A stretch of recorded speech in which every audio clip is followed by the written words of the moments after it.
আমার সম্পৃক্ততা 40 বছরের বেশি আরণ্যকের সাথে আছি এবং ওই যে একটু আগে বলছিলাম যে যখন আরণ্যকে আসি প্রথম, তো তখন তো ইনফ্যাক্ট মঞ্চনাটক কি কেমনে কি হয় এটা একটা অন্যরকম কিউরিয়াসিটি ছিল। সেখান থেকে শেখা, নাটক শেখা মামুন ভাইয়ের হাত ধরে, তারপরে আস্তে আস্তে দেখতে দেখতে এখন আরণ্যক তো ম্যাচিউর হয়ে গেল।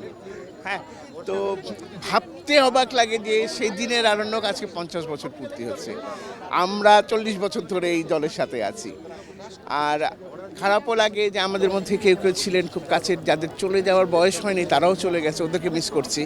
বাট ওভারঅল মানে এই ফিলিংসটা না আসলে বলে বোঝানো যাবে না। খুবই ভালো লাগছে, খুবই ভালো লাগছে।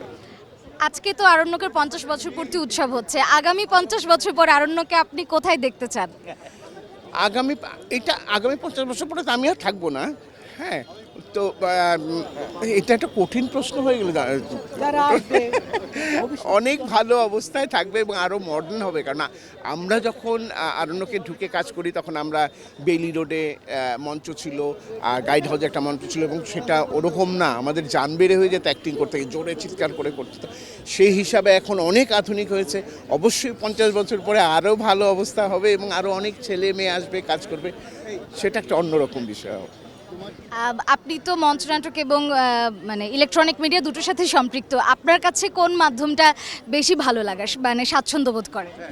নিঃসন্দেহে মঞ্চ। এটা বললে সবাই বলবে যে ও আজকে আরণ্যকের প্রোগ্রাম, আজকে মঞ্চ নাটকের বলে বলছে। আসলে না, মঞ্চ নাটকের অভিনয়ের আনন্দ এবং থ্রিল সব কিছু অন্যরকম।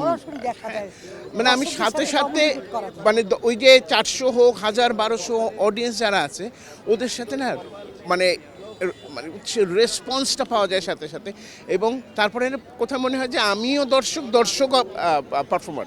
ওই একটা জিনিস যেটা অন্য মাধ্যমে হয় না।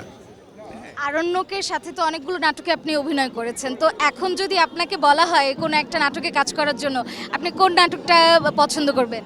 আমার সবচেয়ে প্রিয় নাটক হচ্ছে ইবলিশ। ইবলিশে আমি মানে যদি বলে পছন্দ দেয় যে এই এই এই এই নাটকের মধ্যে কোনটা, ইবলিশ।